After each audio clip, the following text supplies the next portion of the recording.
Qardaş ölkə deyəndə ağlınıza necə bir mənzərə gəlir?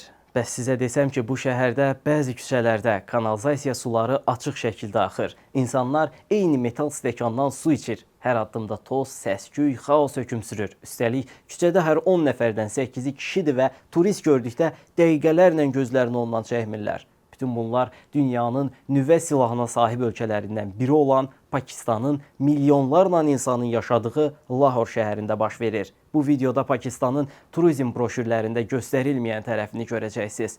Dar və labirinti xatırladan küçələri, açıq kanalizasiya xətlərini, küçədə satılan yeməkləri, insanların gündəlik mübarizəsi, qəribə adətlərini və sizi təəccübləndirəcək daha onlarla detallı birlikdə araşdıracağıq. Ancaq tələsməyin, çünki videonun sonuna doğru qarşılaşacağınız bəzi mənzərələr ilk gördüklərinizdən də təəccüblü olacaq. Elə isə Pakistanın ən böyük və ən maraqlı şəhərlərindən biri olan Lahora birlikdə səyahət edək.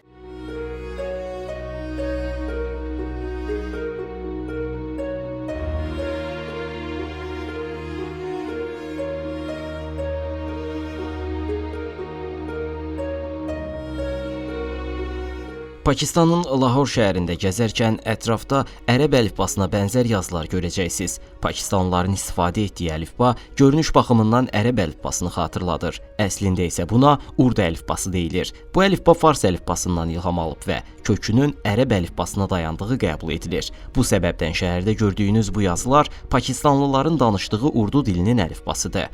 Onlar qonşu Hindistan və Banqladeş əhalisinə olduqca bənzəyirlər. Eyni coğrafiyada yerləşən ölkələr fərqli olsa belə, insanların genetik xüsusiyyətləri də böyük ölçüdə oxşar olur. Burada insanların demək olar ki, hamısı tünd dərili və qara saçlıdır. Bəzilərinin ümumiyyətlə saqqalı yoxdur. Digərləri isə qalın və qısa saqqal saxlayırlar. Ölkədə qadınların böyük əksəriyyəti isə hicablıdır. Qadınlar ya bədənlərini tam örtən çadıra geyinir, ya da adi geyimin üzərinə başörtüyü bağlayırlar.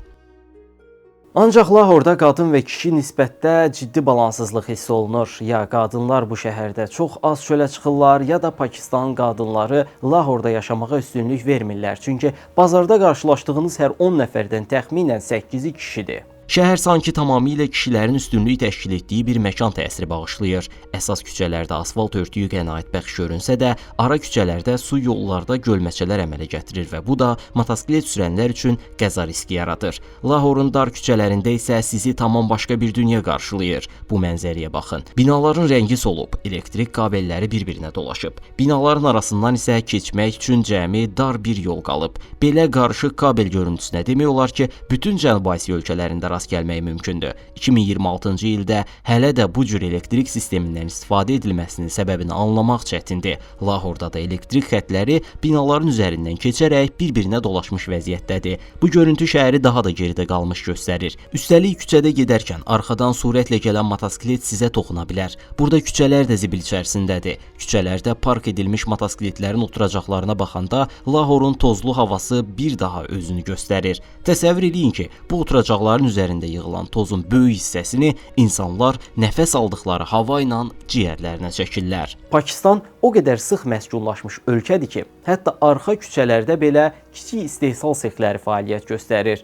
Ölkədə orta aylıq əmək haqqı təxminən 85 min Pakistan rupisi təşkil edir. Bu isə təxminən $300 bərabərdir. Bu məbləğ Cənubi Asiya ölkələri üçün normal sayılsa da, qərb ölkələri ilə müqayisədə olduqca aşağıdır. Buna görə də Pakistan əhalisinin böyük hissəsi qazancından razı deyil. Hətta onların çoxu Türkiyə, Yunanistan və ya Avropanın digər ölkələrinə köçmək istəyir. Bəziləri isə qeyri-qanuni yollarla getdikləri ölkələrdə saxlanılır. Deportasiya edilərək yenidən Pakistana göndərilirlər. Lahorda küçədə təsadüfi bir neçə nəfərlə söhbət etsəz, belə bir təcrübə yaşamış ən az bir nəfərə rast gəlmək mümkündür. Lahorda insanlar fiziki cəhətdən olduqca ağır işlər görürlər. Buna baxmayaraq, qazandıqları məbləğ çox azdır.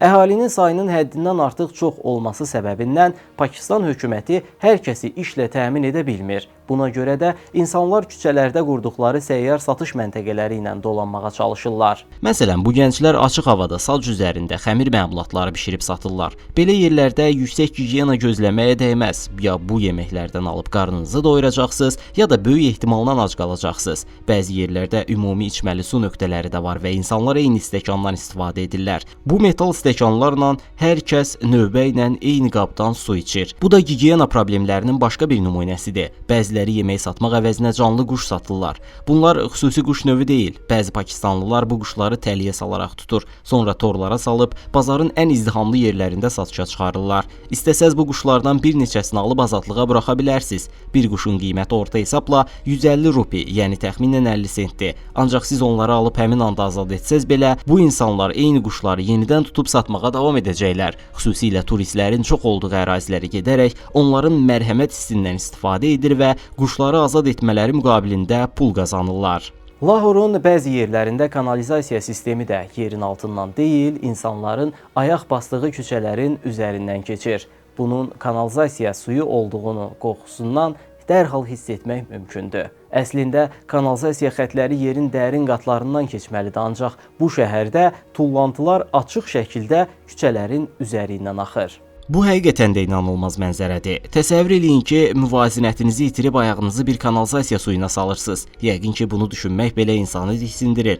Bu açıq kanalizasiya xətlərindən yayılan qoxu ətrafa sağlamlıq üçün təhlükəli bakteriyaların yayılmasına şərait yaradır. Lahorun isti iqlimi də bu bakteriyaların çoxalmasını daha da sürətləndirir. İlin ən soyuq ayında belə şəhərdə havanın orta temperaturu təxminən 12 dərəcə olur. Yay aylarında isə Lahorda orta temperatur 40 dərəcə Selsiyə qədər yüksəlir.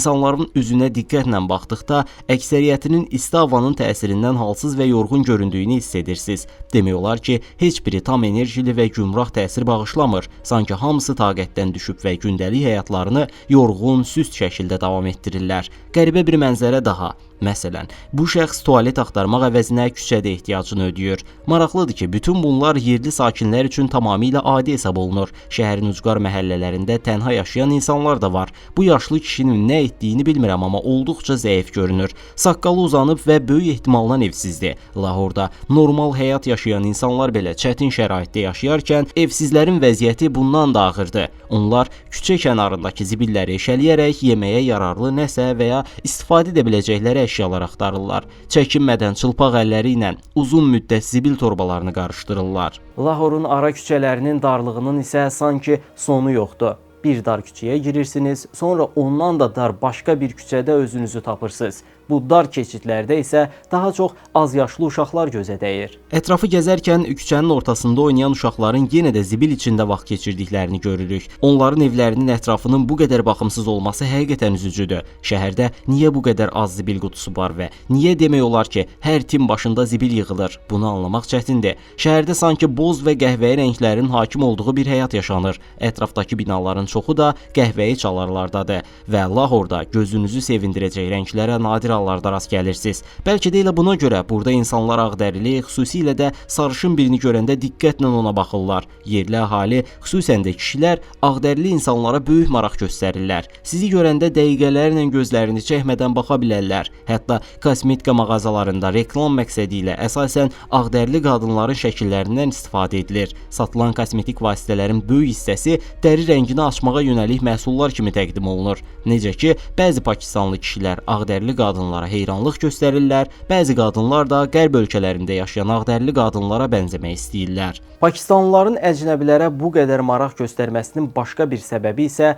Lahor kimi şəhərlərə çox az turist gəlməsidir. Ölkəyə ümumilikdə turist axını zəif olduğundan yerli insanlar əsasən hər gün özlərinə bənzər simalar görürlər. Buna görə də xarici görünüşü fərqli olan insanlar onlarda maraq oyadır. Hətta kişi olsaz belə sizə maraqla baxırlar. Bu sizə qəribə görünə bilər. Düşünə bilərsiniz ki, onlar da kişidir və bunun arxasında başqa məna axtarmağa ehtiyac yoxdur. Ancaq Pakistan cəmiyyətində kişilərin bir-birinə əl-ələ tutaraq gəzməsi kifayət qədər geniş yayılmış bir davranışdır. Lahorda, Kəraçidə və İslamabadda küçədə əl-ələ gəzən kişi qruplarına tez-tez rast gəlmək mümkündür. Bundan başqa, Pakistan küçələrində trans qadınlarına da rast gəlmək olar. Cənubi Asiyada bu icma ümumilikdə hicra adı ilə tanınır. Onlar təkcə Pakistanda deyil, Banqladeş və Hindistanda da yaşayırlar. Əlbəttə, hər bir insanın həyat tərzinə hörmətlə yanaşmaq lazımdır. Sadəcə Pakistanda olarkən bu cür mənzərələrlə qarşılaşsaz, buna təəccüblənməyin. Pakistanlıların ümumilikdə səmimi, qonaqpərvər və istiqanlı insanlar olduğunu demək olar. Bununla belə Lahora səfər etsəz, pul kisənizə və çantanıza diqqət etməyiniz vacibdir. Belə sıx izdihamın içində nə baş verdiyini anlamadan bir neçə saniyə ərzində xoşagəlməz hadisə ilə üzləşə bilərsiniz. Ümumilikdə isə Pakistan hökuməti Lahorda toz və hava çirkliliyinin azaldılması istiqamətində müəyyən addımlar atmağa başlayıb. Məqsəd avtomobillərdən yayılan zərərli qazların və emissiyaların həcmini azaltmaqdır. Bunun üçün insanlar elektrik avtomobillərindən istifadəyə təşviq edilir. Onların bu nəqliyyat vasitəsini ala bilməsi üçün güzəştli kreditlər və müxtəlif dəstək proqramları təqdim olunur. Bu videoda biz Pakistanın Lahor şəhərindəki hava, toz, səs-küy çirkliliyini, eləcə də şəhərdəki gigiyena problemini yerli insanların gündəlik həyatı üzərindən sizə göstərməyə çalışdıq. Ümid edirik ki, qardaş Pakistan xalqı bir gün umduğu o mükəmməl həyatı yaşamağa çatacaq.